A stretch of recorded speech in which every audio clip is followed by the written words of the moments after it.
আজ এমন একটা খবর বলছি যেটা শুধু একটা রকেটের ব্যর্থতা নয়, এটা ভারতের গর্বের সরাসরি আঘাত। ইসরো, যে নাম শুনলে ভারতের বুক চওড়া হয়ে যেত, আর সেই নামটাই প্রশ্নের মুখে। কারণ পর দুটো ব্যর্থ উৎক্ষেপণ, আর দুটোতেই একই জায়গায় সমস্যা। প্রথম ধাক্কা।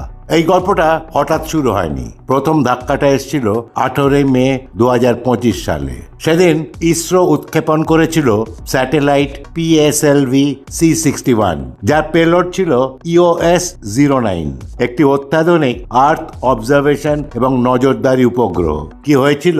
লঞ্চ নিখুঁত, প্রথম স্টেজ ঠিক আছে, দ্বিতীয় স্টেজ ঠিক, কিন্তু তারপর তৃতীয় স্টেজে হঠাৎ চেম্বার প্রেশার ড্রপ।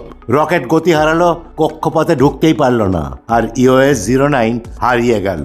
ইসরো একে বলল টেকনিক্যাল অ্যানোমালি, আর সারা দেশ শুনলো আর বুঝলো মিশন নট অ্যাকমপ্লিশড, অর্থাৎ একটা ফেলিওর। কিন্তু প্রশ্ন খুব একটা জোরে উঠল না, কারণ একটা কেসে ভুল হতে পারে এই ভাবনাতেই সবাই থেমে গিয়েছিল। কিন্তু এটাই ছিল শুরু, কারণ ইতিহাস এখানে থেমে থাকেনি। মাত্র 8 মাস পরে একই রকেট, একই স্টেজ, একই ধরনের ত্রুটি, আবার ধাক্কা। এবার আসি দ্বিতীয় ধাক্কাতে। 12 জানুয়ারি 2026, সতীশ ধাওয়ান স্পেস সেন্টার। উৎক্ষেপণ হয় PSLV-C62। প্রথম স্টেজ ঠিক, দ্বিতীয় স্টেজ ঠিক, তারপরেই আবার সেই ভয়ঙ্কর শব্দ।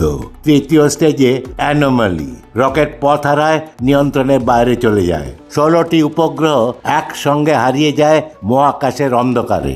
এর মধ্যে ছিল DRDO নজরদারি স্যাটেলাইট অন্বেষা।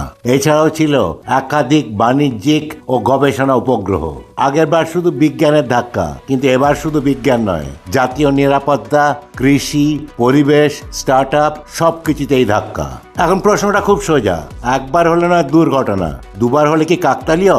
না, একদম না। এটা কোনো দুর্ঘটনা নয়, এটা সতর্ক বার্তা।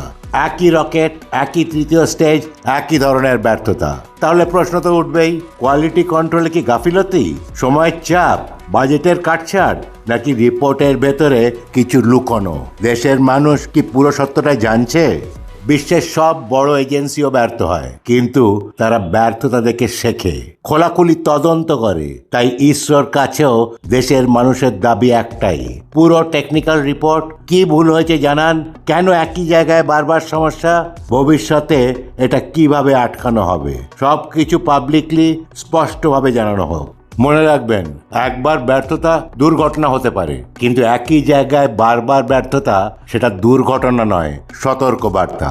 এবার শুধু ব্যর্থতা নয়, এবার কথা হোক টাকা নিয়ে। PSLV-C62, যেটা 12 জানুয়ারি ছাড়া হয়েছিল, সেই মিশনের আনুমানিক খরচ ছিল 250 থেকে 300 কোটি টাকা।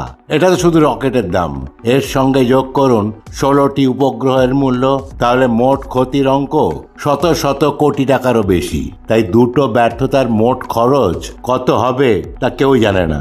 এই টাকা কোনো ব্যক্তিগত বিনিয়োগ নয়, এটা দেশের করদাতাদের টাকা, আর সেই টাকাই এখন ঘুরছে মহাকাশের অন্ধকারে, কোনো উত্তর ছাড়া।